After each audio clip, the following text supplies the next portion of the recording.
finance, human resources, and from the private investment side. Our theme today, as all of you all are aware, is focused on course correction post disruption. So there has been a disruption. What we need to think now is the way ahead and what and how to course correct. I am glad to introduce a power pack panel today and our first panelist, Ajay Kandade. Ajay Kandade joined KKR in 2015 as a director in its private equity team. At KKR, he has been involved in investments in TVS Logistics, Magma FinCorp, Avendus Capital, and Eurokids. He is currently a member of board of directors of Avendus Capital and Eurokids. Prior to joining KKR, he was with Warburg Pincus and part of their investments team, and has also worked as a management consultant at McKinsey. Welcome, Ajay. Moving on to our next panelist, Ashutosh Telang. Ashutosh is a HR professional who enjoys creating value for business enterprise, along with challenging, enriching, and fulfilling careers for employees. At True North, he guides portfolio companies in developing culture and leadership capabilities to help them transform into admired institutions. Prior to True North, Ashutosh was working with Marico for over 15 years and was last the Chief Human Resources Officer there. Welcome, Ashutosh. Moving on to our next panelist, Nilesh Talati, CFO Pepperfry. Since 2015, Nilesh has been with Pepperfry. Prior to that, he has close to 2 decades of experience overseeing large finance organizations for high growth multinationals. He began his career with Hindustan Unilever and has worked there for over 17 years across multiple geographies and businesses and leading roles like Director of Financial Analytics, Category Finance Director, and CFO of Unilever Mashrek. Welcome, Nilesh. Moving on to our next panelist, Mr. Yogesh Mahansaria. He is the promoter of Mahansaria Tires. Yogesh started his career in '93 at Balkrishna Industries. Together with Warburg Pincus to begin with, and then with KKR, he established and built Alliance Tire Group, which in 2016 was acquired by the Yokohama Rubber Company for $1.2 billion. He currently serves as a director on board of Avendus and Nika. He has received several applauds throughout his career, Economic Times Top 40 Under 40 Business Leader as one of them. Welcome, Yogesh. Moving on to our moderator of this esteemed panel, Vinay Bansal, CEO, Inflection Point Ventures. Inflection Point Ventures is an early to mid-stage venture fund with over 500 CXOs and HNIs who have come together to encourage new startups. Prior to this, he was working with TPG Global as a turnaround specialist. He comes with 19 years of diversified experience handling multiple uh, roles with various organizations such as Wildcraft, GE, and HUL. Vinay is also an angel investor, and some of his key startup investments include Milk Basket, BharatPay, Fitso. Welcome, Vinay, and over to you to take on from here along with this distinguished panel. Thanks a lot, Nagesh. It's been really a great time to be, or a great place to be to talk to a lot of such esteemed panelists. Thanks a lot. Appreciate that. And I think the way we'll drive this is we'll have a few set of key questions coming in from the new COVID world, which I'll pose to different panelists. Then we'll do a quick rapid fire round before I'll start taking the questions from our esteemed audience as well. So I guess, sir, I'll start with Yogesh ji first. And Yogesh ji, my first question to you would be, what was your strategy that you're working on, let's say a month before from now? And, how is it that, this lockdown and COVID has changed your strategy to today? Yeah. So I think, from a business perspective, our strategy was very much around pursuing growth in an aggressive fashion and trying to take advantage of a growing global economy. And COVID has made us, face a new normal where for the last 10 years, you had GDP growth around the world. It was just a matter of which economy was growing fast and which was growing slow. But practically all countries around the world over the last 10 years have experienced good GDP growth. And you've moved from that environment to an environment where there's a lot of uncertainty, where many economies are going to shrink for sure this year. And how the new normal will shape up is yet to be seen. So from our perspective, we continue to look for growth opportunities and strategy that will support growth. However, in a more conservative and a risk adjusted fashion. So if our risk tolerance when pursuing growth was X pre-COVID, I think certainly now it's X by 2 or X by 3, and you have to think a lot more about risk adjustment when thinking about long-term growth now and trying to figure out what the new normal will be like. So I would say we continue to remain optimistic about the long term. We continue to think that growth will return, but because there is uncertainty in the interim, you just have to make sure you're making more conservative assumptions, balancing risk a lot more than a few months ago. No, sure. No, thanks, Yogesh. I think it's very well said that the long-term mindset remains the same, but you adjust it for the short term. And Nilesh, I mean, you run a very new age business, a more online business with a little bit of an offline presence. How has your strategy changed at Pepperfry before and after? I mean, so this is the I think at a sort of far broader level, tend to agree with what Yogesh ji had to say in terms of still believing that there is a time after which things are going to come back to normal, and we'll see growth back in the business. I think at as a starting point, as you pointed out, our business is about disruption. Okay, all e-commerce is actually disrupting the way retail used to happen prior to us. And COVID is a disruption. So there's actually something that if we sit back and think about it, then this is effectively something which is going to play to our strengths, because we were always about disrupting the way life was. We were always about disrupting the way consumers used to buy. We were always about disrupting the way products used to be sold. And this is a phenomenally big disruption happening around us.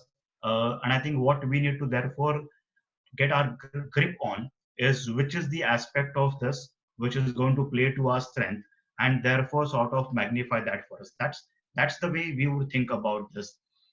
So Pepperfry is a omni-channel business. We are about selling online and selling offline. I think if we were to look at everything which is being spoken about, it's likely that for a period of time demand will shrink.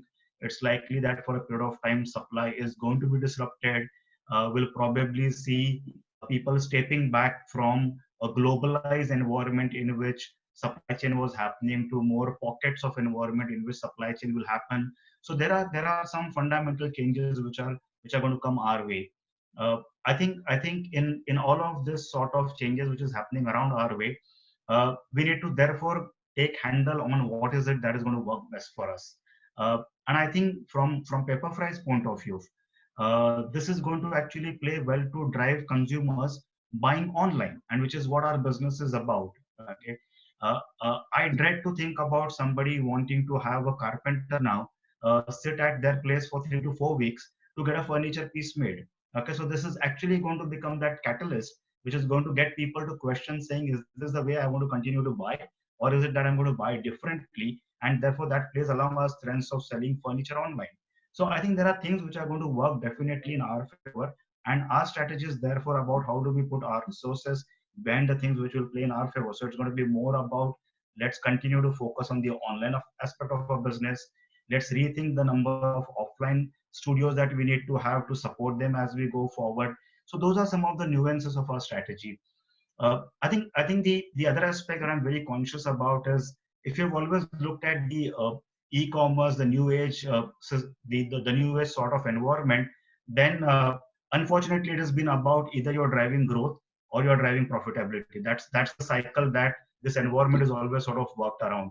I think the focus is now going to shift to capital productivity, and that to me is, as a finance person, going to be the fundamental metrics on which I will want to be guiding all decisions. It's no longer just about top line. It is also no longer about just getting to profit. I think it's far more about resources are going to be scarce. Money is going to be difficult to come by. And therefore, for me, one fundamental metrics that I will want to measure the success of everything that we are doing is going to be about capital productivity. So these are some of the changes. The overall theme really being if I could put it this way, we are all looking for herd immunity, but let's not adopt herd mentality. There are things which are going to be playing to your strength. Let's find those strengths for our businesses and then put resources behind that. That's the way we think about it. Very well said, Nilesh. I think so. You're saying there are green shoots. Let's go and find all those green shoots that come with this kind of a scenario and just optimize on the capital allocation. So coming from capital allocation, let me ask, the investment community with Ajay. And Ajay, you may need to unmute yourself. The question is this coming in, what will be the new areas of focus that emerge to you, especially given that investing usually look at 1 to 2 years ahead of what's coming? So I think before you look out into the future, I think step one is stabilizing the present, right? And look, from our vantage point, we are basically allocators of risk capital. And again, the number one focus for all of us is just looking at where we have already made the allocations, which is our portfolios, and making sure that the portfolios are actually well suited to ride out that interim period. Because look, we all believe it's going to come back. It's anybody's guess today on what the interim path looks like. But folks who are building sustainable businesses with sensible unit economics, going after the right market opportunities, will see a return.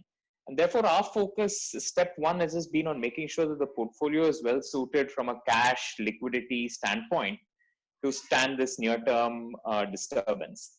I think thereafter, looking forward, I would say it falls into a couple of prisms. One is, first of all, risk has been repriced. So however you cut it in this market, it's no longer frothy in the private market, at least. The public markets, again, have their own mind and have other factors at play. But having repriced risk, I think you will see the emergence of a couple of hotspots. One is, there have been certain structural changes. Today, even the 6-year-old kid at home knows what Zoom is.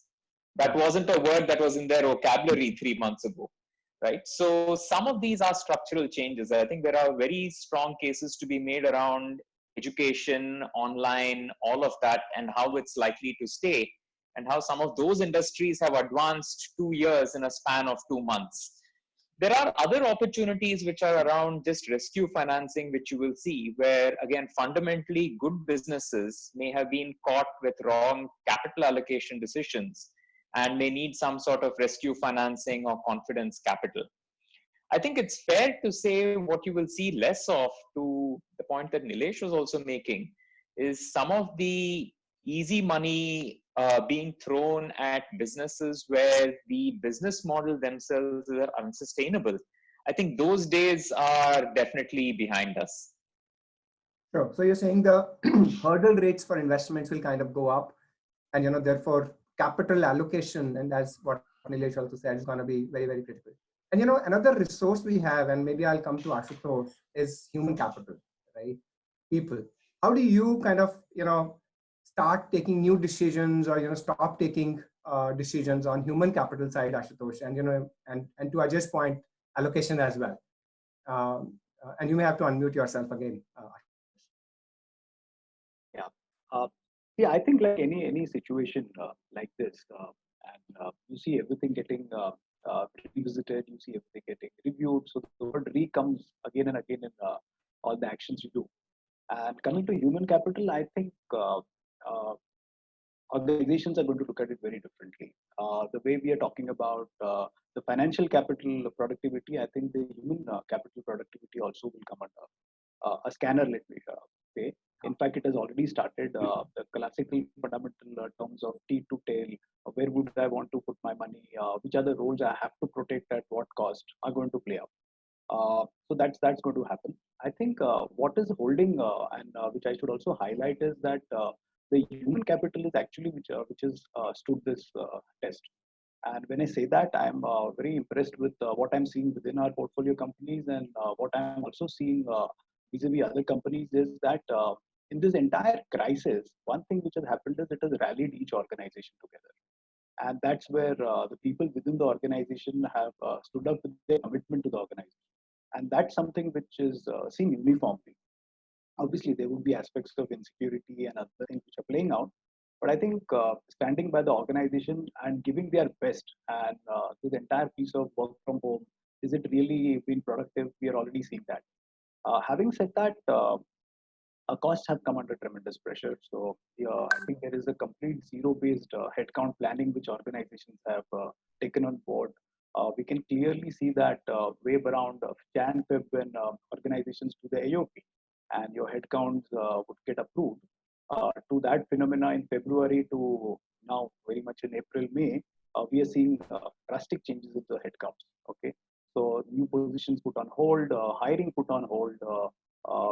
Hiring only for value creating roles is what we are saying. So I think each and every aspect of the human capital will come under a magnifying glass. So that's what is happening. So we see that playing out. Yeah. I see that you have a lot of factory experience as well, right, on the shop floor. And do you think a lot of automation will come in? People will be a lot more willing to go for an automated robotic systems versus a manual labor as well?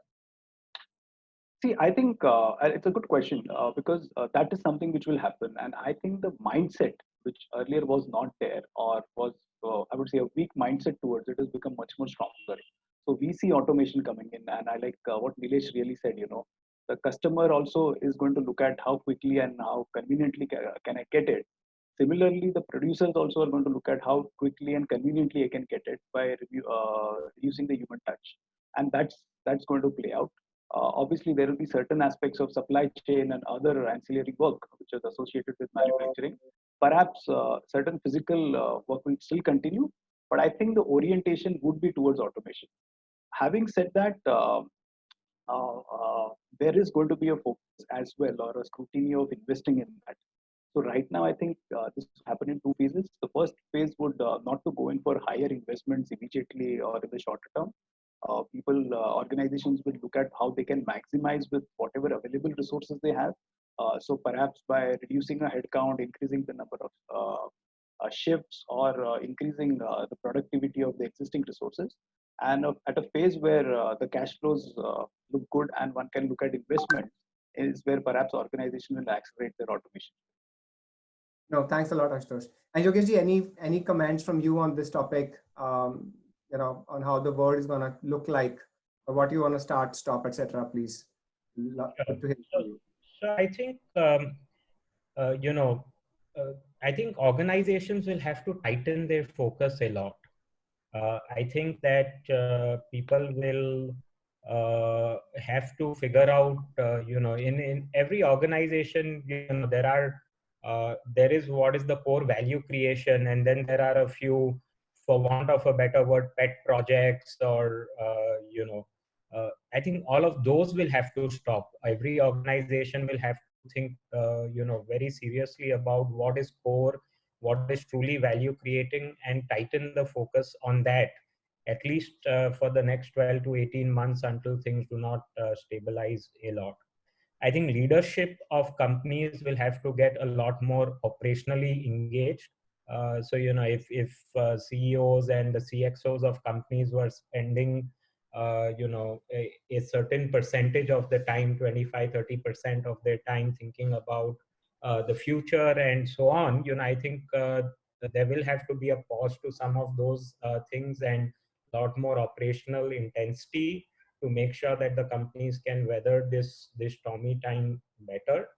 And what will have to continue is the good investments, like Ashutosh spoke about hiring for the value creating positions or revenue generating positions.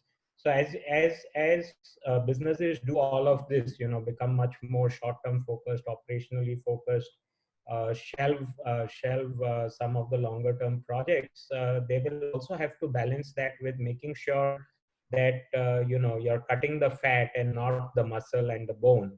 So the good investments that organizations make in, whether it's the brand, whether it's the distribution, whether it's the people, all of those you certainly need to balance and make sure you continue to do that.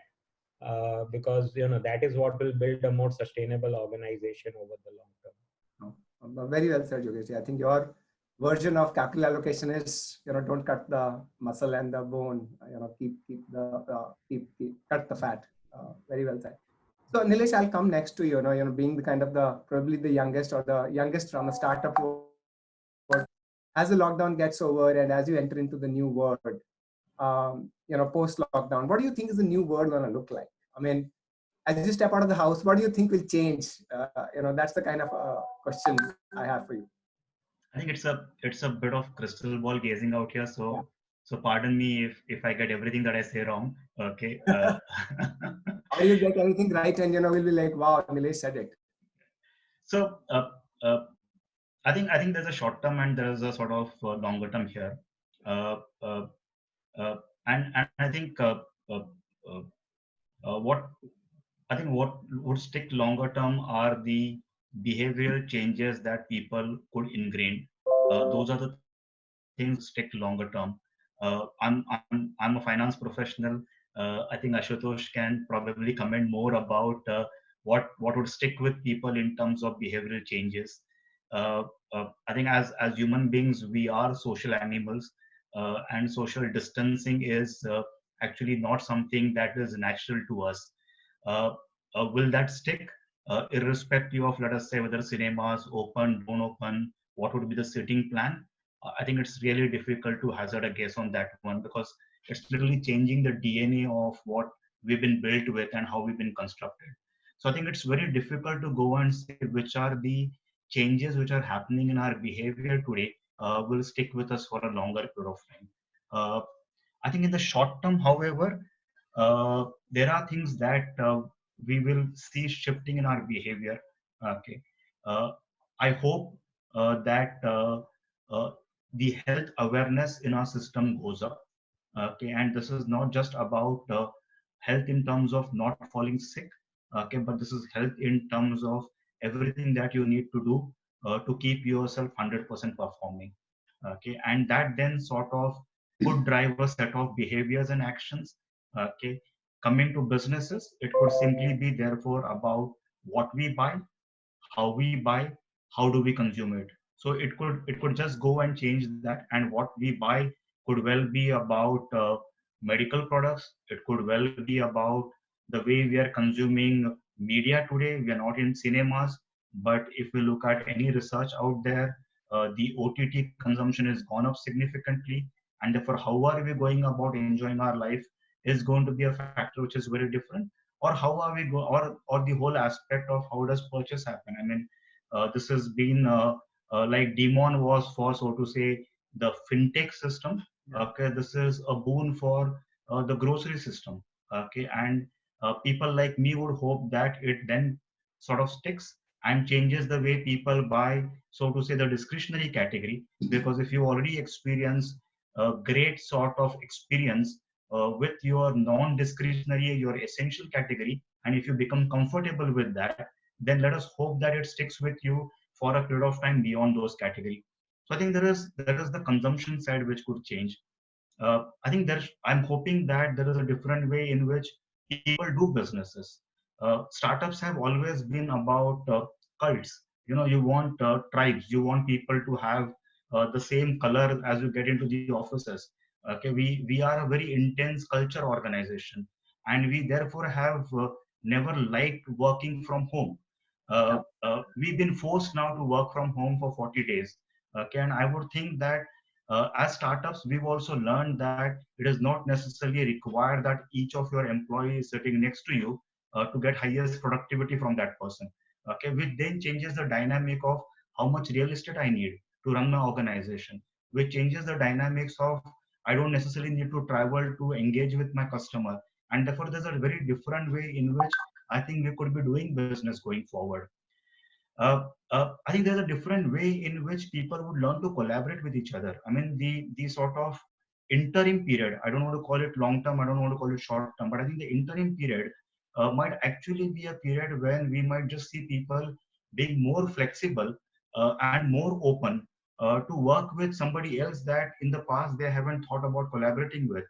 If I go back to my levers days, Nirma had a collaboration, or Nirma got into an arrangement with Syntec tanks. Now, what was the common point? That they were both lugging copious quantities across the country, and if Syntec tanks were going empty, you could put Nirma packs into that and get it to travel across the country, and therefore you are willing to share the transportation cost. Now there is no connection really between a detergent powder and a water tank. Okay, but people were willing to find collaboration points. I would wonder, is this not something that we're going to see happening? Okay, there may be businesses which are not natural partners today, okay, which might just be willing to collaborate with each other because they might find a common way of getting to the customer, or they might find a common way of getting the product across the country. So I think I think there are just too many possibilities today. And as I said, pardon me if none of this comes out right, but I would love to think that there is going to be a change in the way people consume. There is going to be a change in the way in which collaboration is going to open up.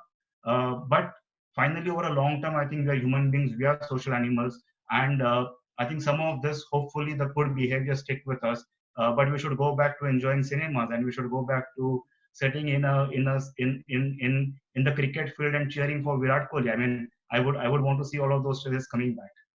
But, as you were talking through this, I was imagining what you were saying. Let me kind of lay it back to you what I imagined. And I imagined a restaurant with a table on one person sitting on a table, right? I imagined an aircraft with, a whole row empty, one person sitting, right? I imagined a demon for health tech, where a lot of, online consultations are happening, etc. So, no, I think you covered a lot of variety. Appreciate that, Nilesh. And, I think one point you also made is it's going to be a demon kind of a situation, let's say for health tech, right? And I think maybe I can ask that question to Ajay, with Max under your belt. How does it change things for healthcare industry? And, how will the new normal look like for the industry? And why I ask that is, my father-in-law is a doctor. He initially got a lot of online consultations, but today he's not getting much. And he says because people are home, they're not going out, they're not meeting accidents, they're not eating out, so they're a lot more healthier.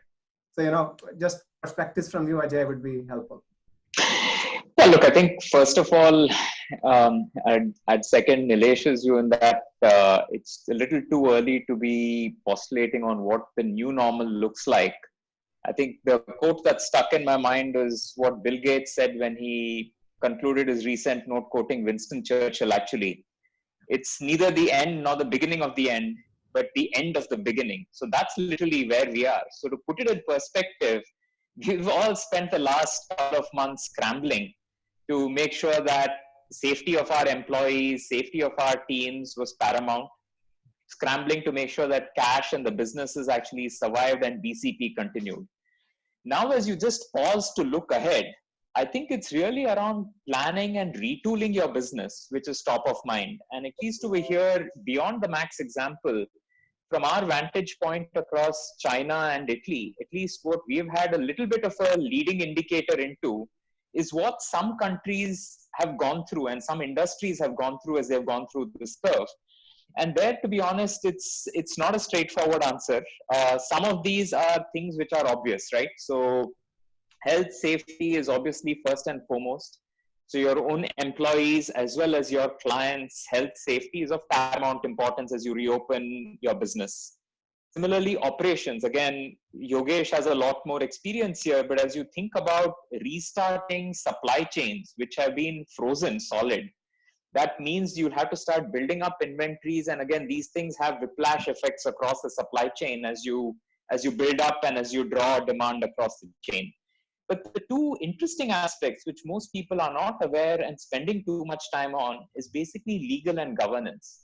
Remember that for those of you who are operating in multiple jurisdictions and geographies, your legal frameworks around dealing with people, how many people are allowed, what kind of social distancing needs to be met, what local government norms need to be met, what central government norms need to be met, is all new.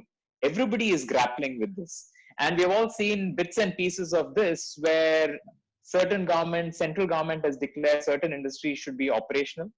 But if you look at things on the ground, the local collector, the local police have obviously taken different interpretations of this. This is but the beginning. So you should expect more of this. And businesses need to start preparing around that. But to answer your question specifically, Vinay, around Max, at least what you're seeing is partly true. In that if you're healthy and you had an elective procedure, would you want to go and schedule yourself for surgery today? Short answer is no. Nobody wants to go visit a doctor. Nobody wants to go visit a pharmacist unless you absolutely have to. And partly by design, that is also the case because you don't want to overtax an already overburdened system. But I do think the healthcare system is going to take a couple of years to recover from this kind of a shock, which has been extremely unprecedented in all our lifetimes. Thanks, Ajay. I think I'll come back to you on the education side because I know you have one portfolio there as well. But let me ask one question to Ashutosh. I mean, you heard the business and it all has impact on human capital and is impacted by human capital, right? So what do you see, Ashutosh, as the opportunities ahead from a HR perspective or from your personal perspective? So I'm a very optimist and hopeful in the entire situation. So I see a lot of opportunity that is coming in, and I think many a time, there is this thing going around on WhatsApp that all that you wished for has come true. You didn't want to go to office, you wanted to sit at home, you wanted all the other freedoms, and didn't want to do anything else. All Yeah. the day. Yeah. So I think what this has done, and I'm wearing my HR hat and talking about this, is that it has also created a pause in people's life for them to really look at who they are, what they really want to do. Obviously, there is despair, there is grief, and there are various other emotions people are going through. But I feel people have reconciled, and like I said earlier, I'm really impressed with the kind of commitment people are showing. So I see it more positively in the future. I think people will understand that for them to really do well, it will be important that it's not only the assets of the organization which are productive, but they are productive. So each one's roles, each one's competencies, commitment, contribution will matter. So as a consequence, people will look at upgrading themselves in terms of their skills, looking at their behaviors and attitudes. And I think in all of this, India as a country has a lot of positives which will work out. I think the entire entrepreneurial skill part gets many a time talked about and talked about within structured organization also will really blossom because people who bring in those skills and who are able to break certain barriers, while there is this entire piece about distancing, I feel this entire crisis has actually broken down a lot of barriers. So the ones who will overcome those barriers and learn newer things are the ones who will thrive. And I think while this is happening, uh, organizations will also start looking at people very differently. It has already started. I think things like employee health, safety, hygiene, typically, like you said, a factory experience. This used to be a classic thing in the Factory Act. I don't know, many a time we used to forget those. We used to say, that's the given. But today, when you look at it, the entire piece about even an entry into an organization is so very much scrutinized, going to be scrutinized. Is it will throw a lot of different ways of working.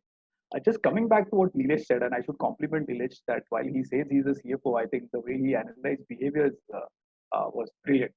And I think behaviors will change. So it is going to throw opportunities there as well. I think the biggest opportunity, and I see that when I hear Yogesh speaking as well, is that a leader is sitting on a huge opportunity to use this crisis to rally the organization.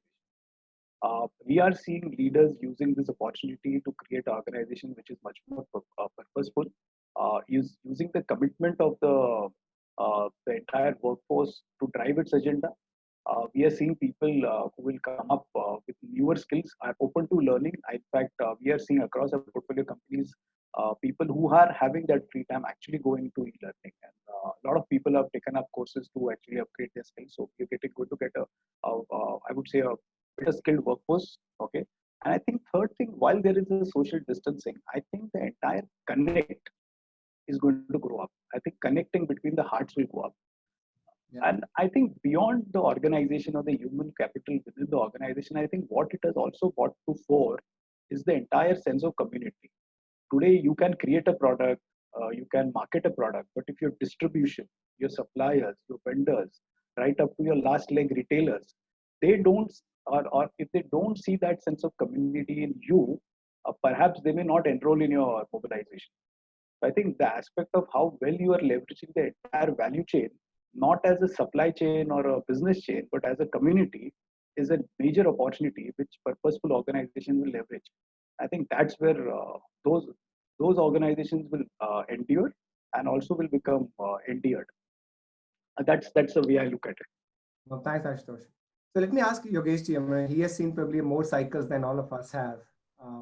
Yogesh ji, what green shoots do you see coming out of this, or what are the kind of things we should look forward to as positives from this? Look, I think opportunities, I break them up into uh, three different buckets. One, I think this is a time when a lot of preconceived notions are being thrown out of the window. So this is really a opportunity, as both Ashutosh and Nilesh spoke about, to reimagine the business and retool the business for the future. So things that one took for granted are no longer valid, and this gives you a unique opportunity to try to do much more with less, whether it's less capital, less resources, whatever it is. It's very hard to shift gears in an organization that is in motion. But given that everything's come to a stop now and everyone knows that we are in a crisis, you can challenge every preconceived notion, and people are very open and receptive to it. So I really think that one of the things that all leaders should be doing, there's this very famous saying, don't waste a good crisis. And I think that this one of the ways to really utilize this crisis is to reimagine and re-challenge all the assumptions, and you'll find that you can do a lot more with a lot less than you were doing. So you have the opportunity to make the business much more efficient for the future. I think the second thing is that this is the opportunity for companies to stand out by, so if you treat your people well at this time, and there's so much news around companies letting go people, not honoring internships, not honoring job offers made, cutting salaries, deferring bonuses, all of that. And I get it that every company will have to do a mix of it, but if you uh, uh, this is a great time to build your brand as a company in amongst talent. So by being fair and trying to see how you can how you can protect your people to the extent feasible in each company's circumstances, if you treat your people a lot better than others in the market, that actually will allow you to stand out as an employer of choice. And there'll also be a lot more talent available today. So I think this is really a time to build your brand as a employer, and to build your talent pool. And then I think the opportunity, if you are a well capitalized business today, or have access to capital, I think this is really a great opportunity to be going out there and seeing what exists on the M&A front, because you really, in a heated market, to be a buyer, you're going to overpay. To be in a frozen market, if you have the courage of conviction to be, and the access to capital to be able to do M&A, I think you will find that it's a very you won't have competition. You will be able to write the rules. So I think these are really the three opportunities that businesses should think about what and how they can do. Very well said. I was about to ask you on the talent as well as what Apple did during 2008-9. They went on a hiring spree. They hired the best. That's what Flipkart did in the country. So very well said. So maybe I'll ask the last question before going to the rapid fire to Ajay. And Ajay, Nilesh made me imagine restaurants, aircrafts, and stuff. Help me imagine schools and daycares, as it goes through.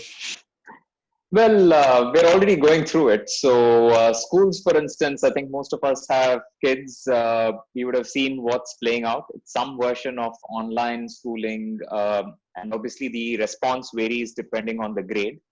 But what we are actually preparing for is a more ongoing version of this well into June, July, because the reality of it is until you have a vaccine, and nearest estimators of vaccines at least a year or two away, if not longer.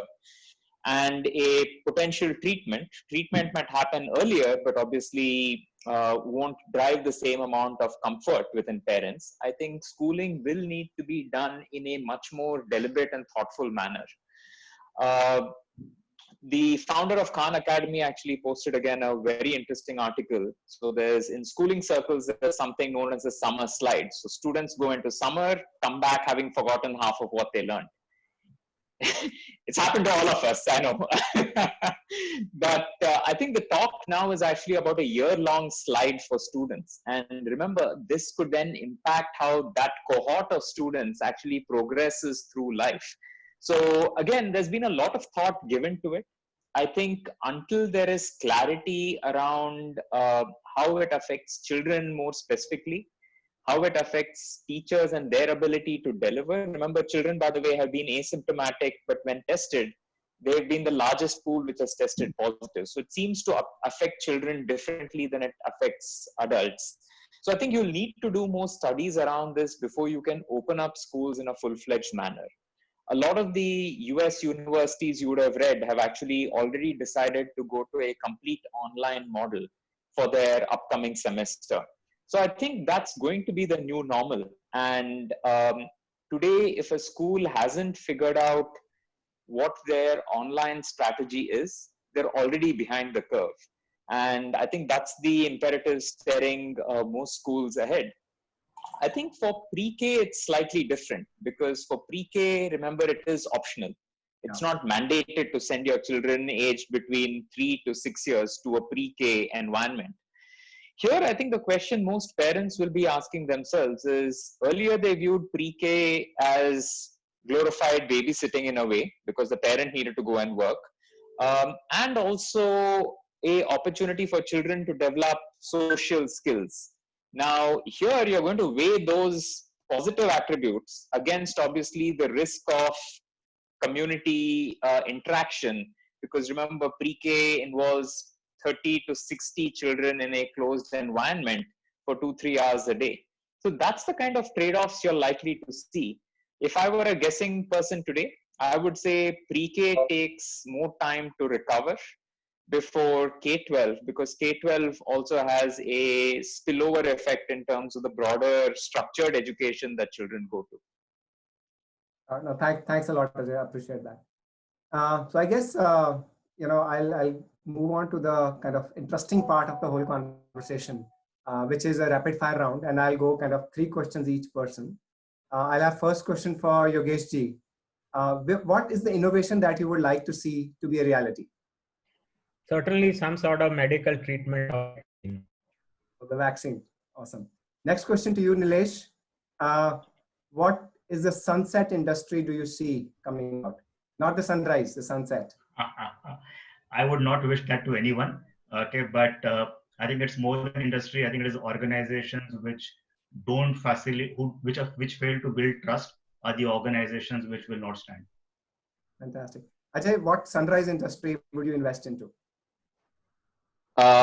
Anything technology enabled, online education, for instance. Got it. Question for HR, most coveted skill after this disruption? Most coveted skill, what skill will be in most demand? the collaboration. Awesome. Let me ask you the next one also then, Ashutosh. Which is the redundant skill after this disruption? The classical siloed worker. Awesome. Thank you. Question for Yogesh ji. What mindset needs to change? I think people need to become much more flexible and adaptive to new things. Got it. Ashutosh, what is the biggest scare you have? I have? Yes. That is, I think, the biggest scare I have. I think how long this thing goes on in terms of being away from work is the biggest scare. Yeah, I think that impacts the lower strata of the income. I guess that's understood. Question for Ajay. What will attract the most FDI and investments? Most FDI? Well, right now, I think it depends which country the money is coming from. China or US? All right. So let me then, shift to a different set of things then, more personal, I guess, or more normal. And let me start with Yogesh ji again. Beyond work, what has been the best personal achievement during this lockdown? So I managed to lose some weight, because no travel, eating at home, getting time to exercise. So it's actually been pretty healthy. That's very, very interesting. And that's true for me as well. Otherwise, people are tending to gain. So only kind of great, disciplined folks can lose. Awesome. The next question is for Nilesh. Best movie or web series you watched recently? I watched too many of them, quite honestly. I think I quite enjoyed Money Heist. I think I thought that was well made. Okay. The next question is for Ashutosh. What is the first thing you would do after the lockdown gets over, Ashutosh? The first thing I will do after the lockdown gets over is go to office.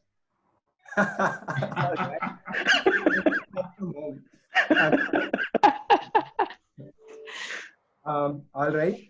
Let me ask you all one word answer. One word that will describe your life in lockdown. All of you can answer whatever form you want. Boring. Great. Yeah, I would say hectic. Hectic. I would go with hectic and isolated. I would say grateful for what all I have and productive. Awesome. No, awesome. I think this has been a great conversation. So I think we'll spend the next 20-25 minutes on Q&A coming from the audience. Thanks to Swati to help me, arrange the conversation. The first question is from Manoj Jain. How do you think investment professionals should be looking at opportunity post or middle of COVID? Do you think this is the time to refocus back on fundamentals? I guess it goes to Ajay by design. Sorry, could you repeat that, Vinay? Sure. What do you think investment professionals should be? How do you think investment professionals should be looking at the opportunity post COVID or even now? And do you think it's the time to refocus back on fundamentals? Look, it comes back to something that's extremely unsexy. It's cash. So focus on cash. Again, businesses that generate cash would be of utmost importance. I think also you're going to stop focusing on some of the how do I put it, the fanciful valuation metrics. So eyeballs, GMV, all of that is going to go out of the window. People are going to be a lot more focused on actual cash that the business generates. Question for you, Nilesh, coming from Ruben. This is around growth and therefore coming to you. What is the strategy of growth companies now? Is it offense or defense? Is it play safe or still focus on growth? So I think it comes down to the quality of your business model. If you have had great quality business model, I would not suggest that you change your strategy dramatically. I think I would rather suggest that you have a mindset which is far more flexible. We don't know if a next wave is going to come, and we don't know how fast the demand is going to come back. There's a lot of things which are not known, and therefore be more adaptive is what I would suggest, rather than to significantly change course. Thanks, Nilesh. Next question is for you, Ashutosh, again coming from Ruben. Do you think it's sustainable to not let go of people? And how long can really the business hold its head underwater?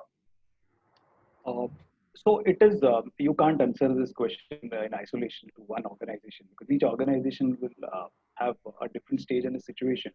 But when you really look at what's a successful business, you say it is profitable, sustainable growth, growing business. I think at this stage, the word sustainable becomes very important.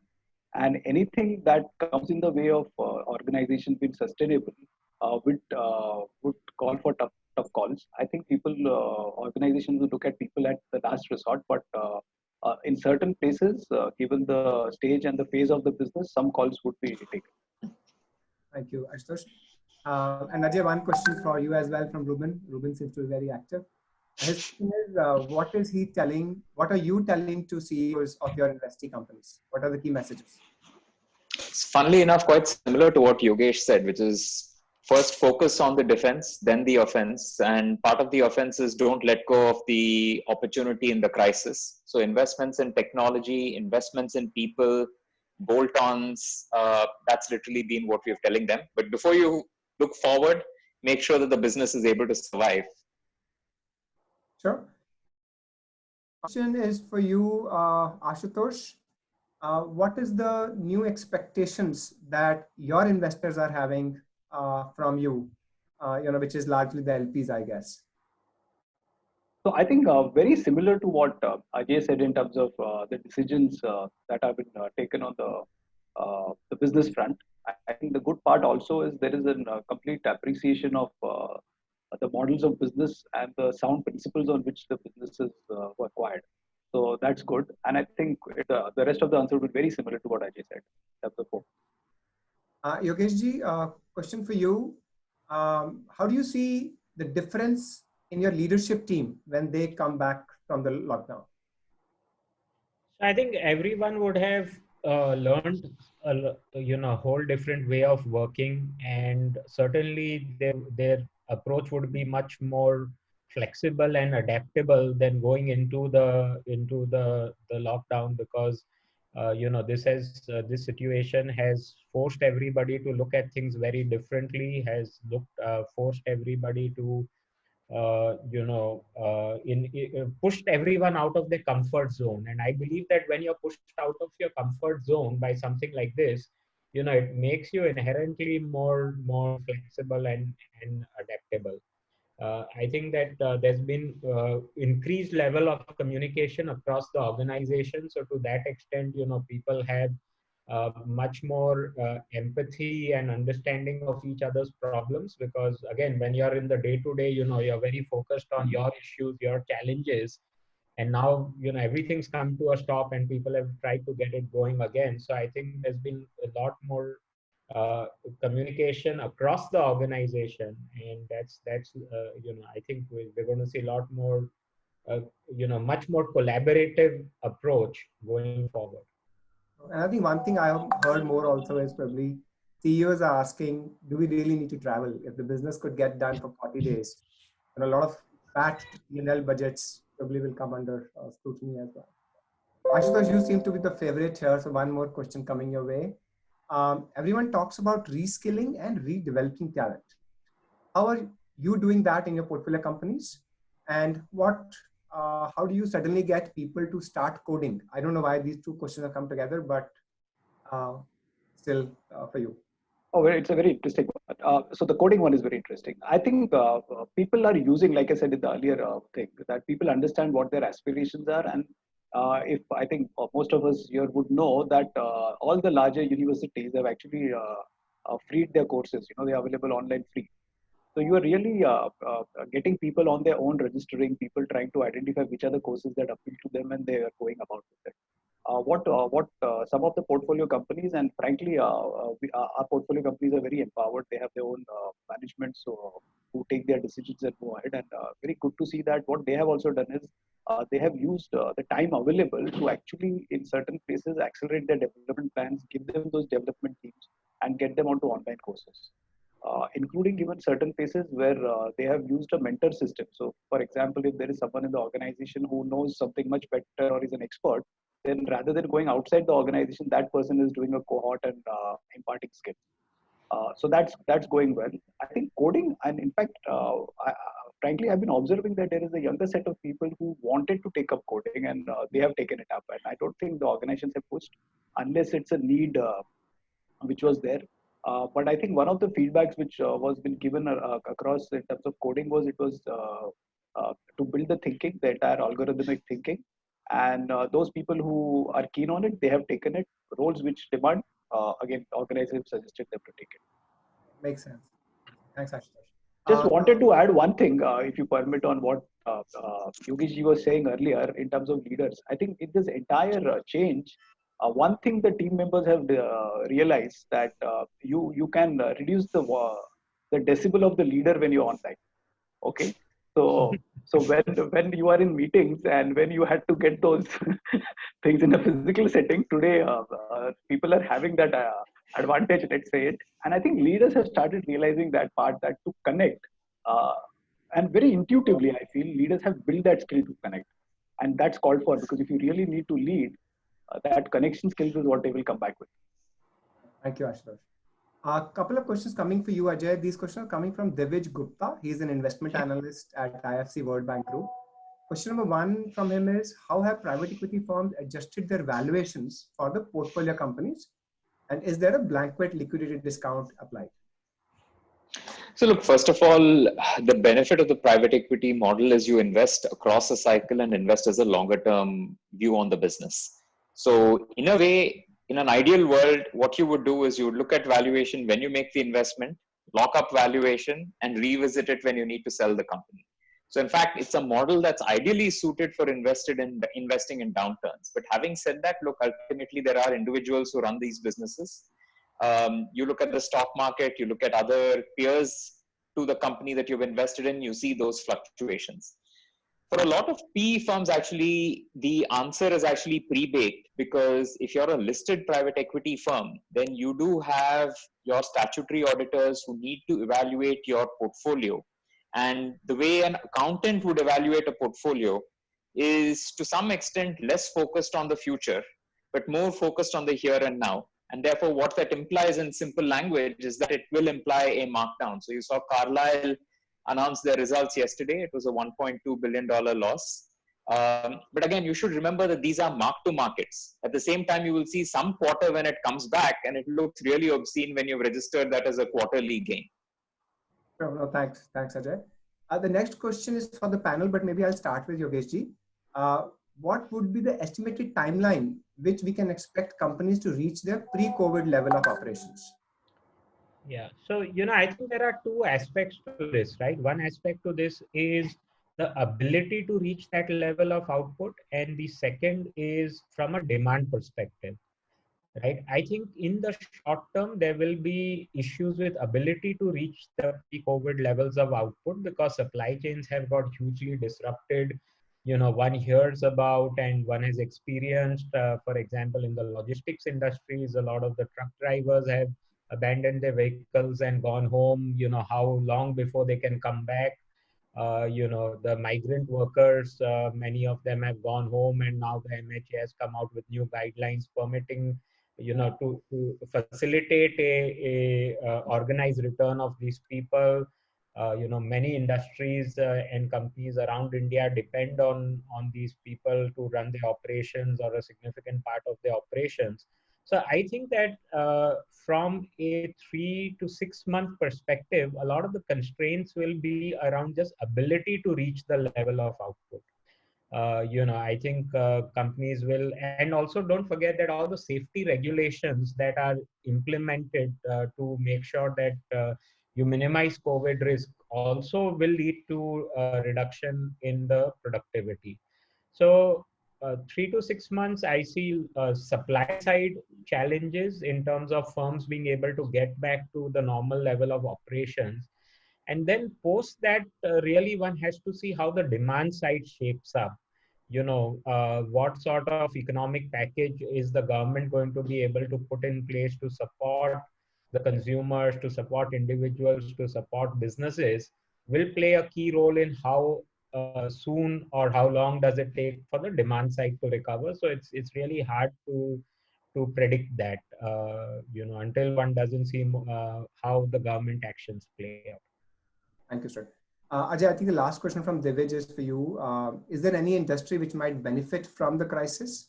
For example, pharmaceutical or others? I'd say pharmaceutical, not immediately, but I think the one industry which people have voted with their money in favor of is clearly technology. Again, in India, you don't see too many technology product companies. But if you just take that broader global vantage point and just look at the increase in market cap of Amazon, Google, Apple, and a few Facebook, again, that has clearly been people voting with their money over there. So that's one industry which has clearly been a net beneficiary. A question for you, Ashutosh. What do you see as tier 2, tier 3 cities where job opportunities or livelihood are limited? How do you see it impacting that strata and those tiers of towns? So in fact, what is a weak signal, let's say, is coming right now is that given the situation, organization will go in for more a distributed model of work. Okay, so rather than a centralized setup, even including centralized leadership, it will go for a distributed leadership, and where you can actually get talent and where you can operate in a smooth manner, given the new norms that would come in. Perhaps rather than a challenge, these people will see more opportunity. And I think also the fact that organizations will recognize, and we are already seeing that with all these challenges on intercity or interstate movement, is organizations will realize that talent would not want to move across it. So whatever activities you can do specific to a certain geography or a certain city, those would get played out much more. And we are seeing that even in financial services and other setups which have a branch structure, that there are a lot of opportunities coming out because of opening of new branches and all. Obviously, there will be a lull given the situation. That will again pick up. And now with digitalization, you can have an office anywhere you want, even like what we've discovered that you can have it at home also. No, actually, Ashutosh, that's a very good point. I used to have my team trainings, and we have a large training room, about 30, 40 people. And what I've realized now is we do those same trainings on Zoom. Now I can handle 80, 90 people. So that the need for the real estate of training rooms has gone away definitely here at IPV. The next question is to you, Yogeshji. I think the question is an interesting one, wherein he's asking, what is it that you had an apprehension of when the lockdown started, but it did not play out? And second is, what is it that good thing that you didn't expect that happened for your business during the lockdown? Yeah, so I would say that the good thing that happened is, we've been able to implement this work from home and be far more effective than we anticipated we would be. Our thinking going into the lockdown was that as a manufacturing company, work from home is really not going to work. And of course, at the plant, work from home didn't work because you need to be in the plant. But at a corporate office, I think we've been just very positively surprised by the amount of work we've been able to get done, despite being in a work from home mode. I think the apprehension that we had going into the lockdown that hasn't played out is, now you have to keep in mind that our business is a very global business. We buy our raw materials in Asia, we convert in India, and we sell around the world. And I was very apprehensive about how the global supply chain will hold up in this situation. And there's been far less disruption than we thought. I think factories across Asia have largely been working and been shipping. Because we supply to the agriculture value chain, demand on the agriculture side has been reasonably okay. Although, of course, we also supply to construction and mining, where there has been a lot of demand destruction. So I would say I was very apprehensive on how the global supply chain would hold up, and I think it's held up better than I anticipated. Sir, as you speak about the global scenario, if I would want to point out, and that's the question that's come in, specifically on China, do you see a backlash coming in there, or do you see any, kind of special treatment coming in there for China? I think there's a lot of rhetoric. I remember when around the time of Doklam also, there were a lot of these WhatsApp messages that, don't use Chinese product and, all of that. And, I used to ask people I know that, please look at the back of your phone. Where is it made? So are you going to stop using your phone now? Right. And that would basically stop that argument. See, I think you have to think about China in two buckets, right? One is the government, and clearly the government of China, has been viewed suspiciously now for many years by people around the world, including in India. And I think the way they've handled this issue, doesn't merit any change in that. I think, people have a lot of suspicion and will continue to have the suspicion for the Chinese government. But I think the people of China, have suffered in this crisis just as people in India and in Europe and the US have suffered. So I think I personally find it hard to say that, if I had a supplier in China, I saw what he went through. 1 month he had to close his plant. they're still struggling to get back on their foot. So it's hard for me to kind of develop a apathy. And when I talk to my peers around the world, I feel a similar view that they don't trust the Chinese government, but don't have any strong dislike coming against the average Chinese person or average Chinese company. Number one. Number two, you leave that aside. I think then you come to the reality. The reality is, in many products, so much of the global supply chain and capacity is in China that even if you want to move away, it's not realistic. I mean, if Apple wants to buy all those hundreds of millions of iPhones, if they suddenly decide we don't want to do it in China, it's a 5-10 year project before they can accomplish that. And same way for so many commodities and so many materials, that I think once you get past the rhetoric, the truth is, yes, can you reduce a little bit? So if China had 80% market share in something, can it become 75? It probably may, because people, like Ashutosh spoke about de-risking and fragmentation and all of those things will come into play. But, can you go from 80% or 60% share of supply to zero? That's a very long-term project. Very, I think very pragmatically analyzed, I guess. Question for you, Ajay. For newer investments, do you think a lot of investing firms will invest? And the perspective that's coming in here is that projections may be anybody's guess now. And therefore, how do you look at it? Yes, well, I do agree that projections is anybody's guess. I think fundamentally, it still doesn't change what a business does. At the end of the day, if it's a real business serving a real need, yes, there is uncertainty around what the near-term projections would look like. But if you're a day trader, yes, that does impact your ability to invest in those businesses. But if you're thinking about the longer term and whether this business is sustainable, whether there's a demand eventually for what it is providing, then it does not change it too much. What it does change though, Vinay, is the risk appetite that investors have, A, and B, how they are pricing risk themselves. So you may have firms which say, look, I am conserving cash because I need the cash to be deployed elsewhere.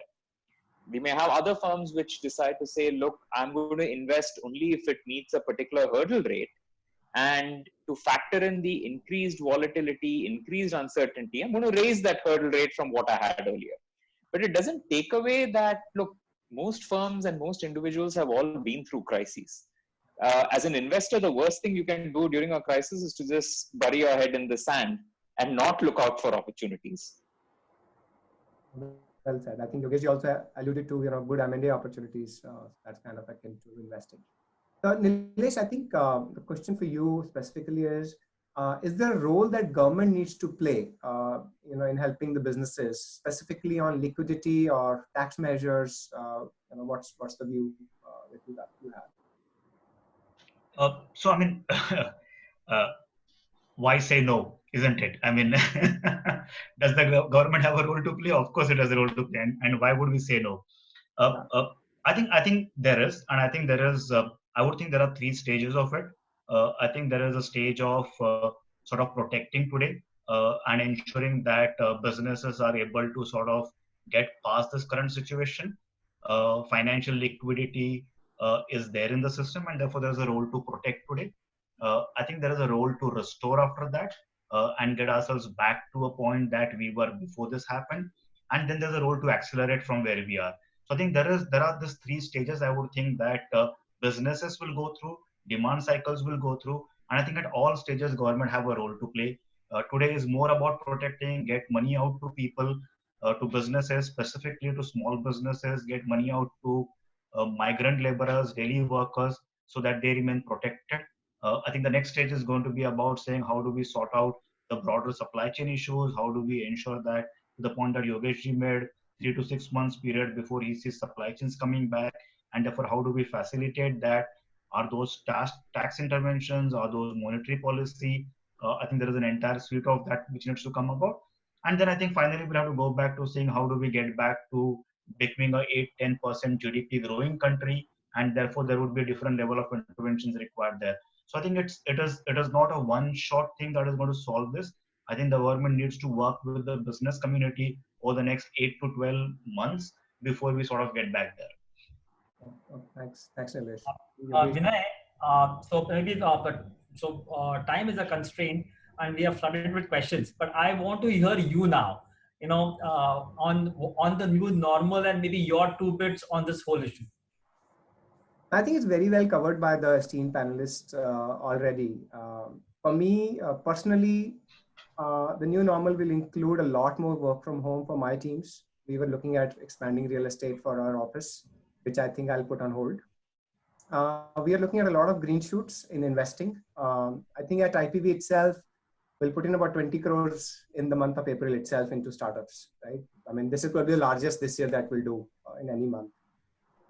We are looking after some of the great companies in grocery delivery, ed tech, health tech, and the other areas that Ajay spoke about. And yeah, I mean, personally, a lot more time with kids. I have a dedicated 1 hour these days, and I think I'll continue to do that.